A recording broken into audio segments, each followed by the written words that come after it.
one day somebody does something unspeakable to someone else, to someone you hardly knew, and you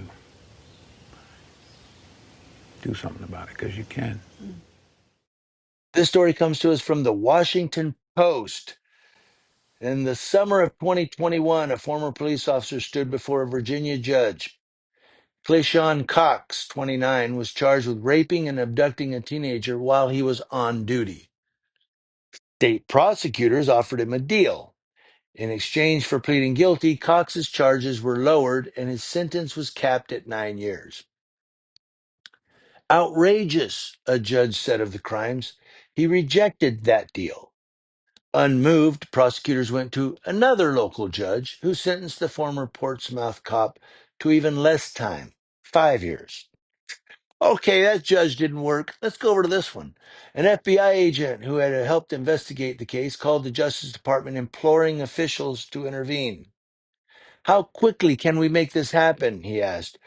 Before long, federal prosecutors charged Cox with violating the teenager's civil rights, arguing that he deserved a far longer sentence. A judge agreed, and after Cox pleaded guilty in 2023, he was sent to prison for 18 years. This federal intervention was a rarity, one of about a dozen times since 2008, that the Justice Department Civil Rights Division has prosecuted local police officers who use their positions of power to sexually abuse children, according to the Washington Post. But the case marked a significant moment and a long push for the Justice Department to take on more of these cases, bringing greater resources and often stiffer penalties. Kristen Clark, head of the Civil Rights Division during the Biden administration, held up Cox's conviction as a promise that the federal government would continue to hold abusive officers accountable. Now that commitment is at risk, according to more than 24 current and former Justice Department employees and child advocates who spoke to the Washington Post. They point to President Donald Trump's rhetoric and rapid dismantling of police accountability measures as evidence that federal authorities will be unlikely to take on or help with these cases in the coming years. The result, they say, will be an undoing of what little progress has been made and fewer consequences for predatory cops. Those cases demand serious attention and careful scrutiny, Clark said in an interview. I can't think of a more vulnerable sector of the community than child victims in the custody, detention, or presence of law enforcement.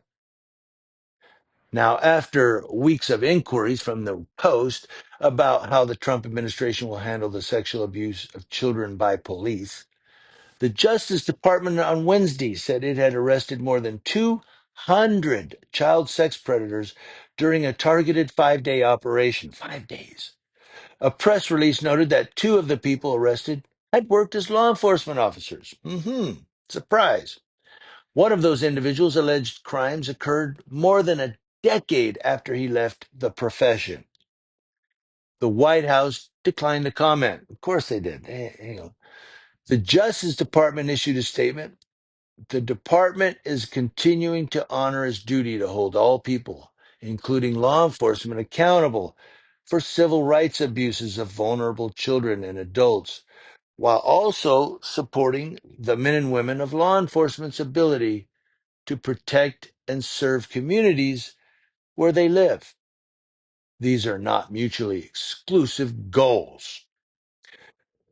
So, as soon as Trump took office, he began stripping away federal initiatives on police oversight.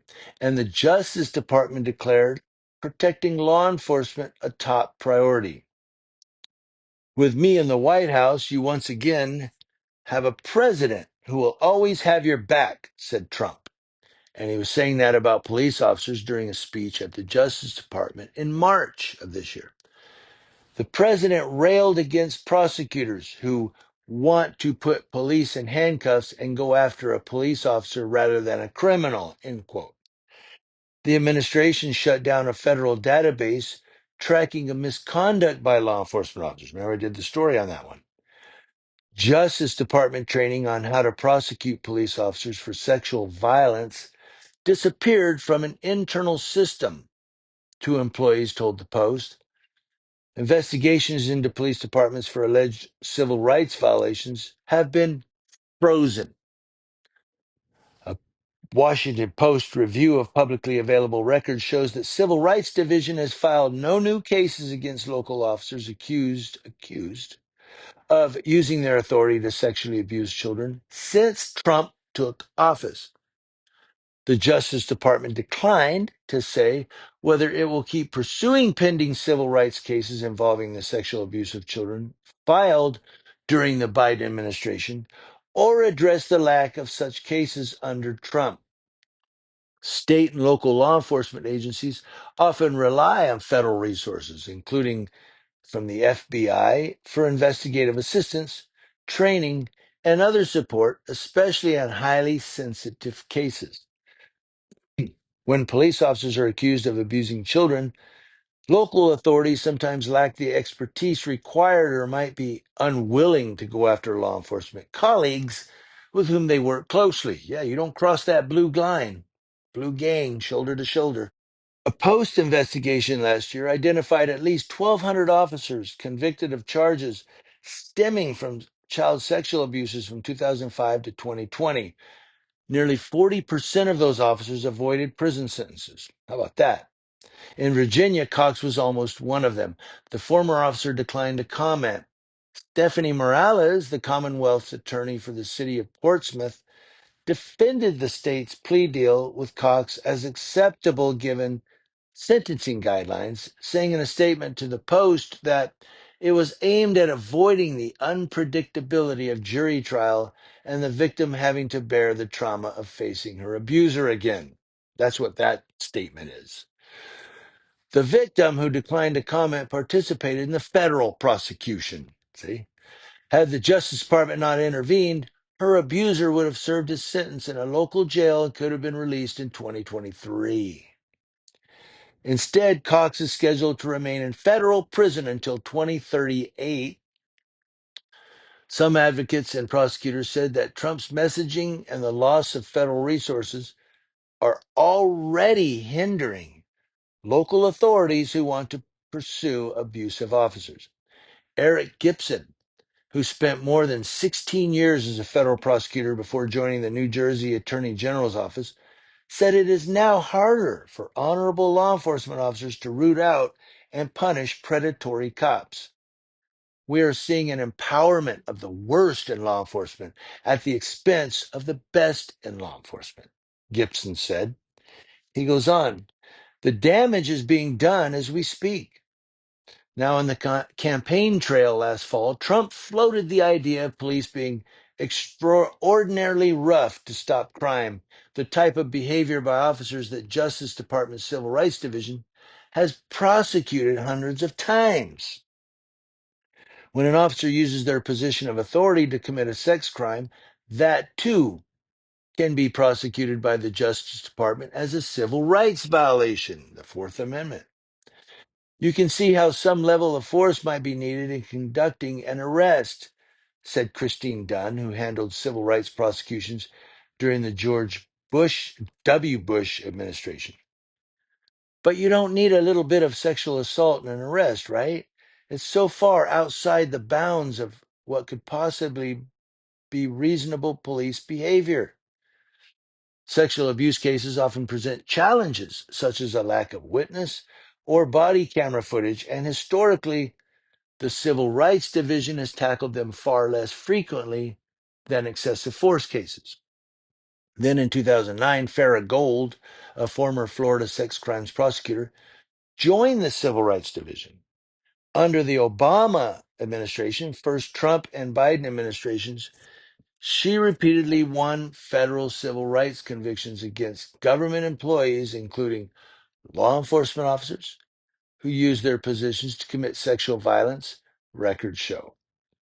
Now, the cases included a New Mexico sex crimes detective who sexually assaulted a teenage intern and a New Orleans police officer who sexually abused a 15-year-old he locked in his car. Though the assault in New Orleans happened when the officer was off duty, Gold argued he used his authority or acted under the color of law to commit the crime because he met the victim when he was dispatched to drive her to a hospital for a rape kit. And then he did it again. Typically, cases like these would have been left to local prosecutors unless the officers engaged in another federal crime, such as sex trafficking or producing videos of child abuse. But by pursuing them as civil rights violations, similar to use of force, federal prosecutors brought more investigative resources to local authorities. Abusive officers, Gold said in a 2021 training, weaponize their authority by telling their victims they have friends in the department and by reminding them that no one is going to believe them. Yeah, I'm a cop. Who's going to believe you? Huh? I'm a cop. In 2018, during the first Trump administration, Gold asked the Justice Department to dedicate more resources and a staff to this effort, according to a memo obtained by the Post.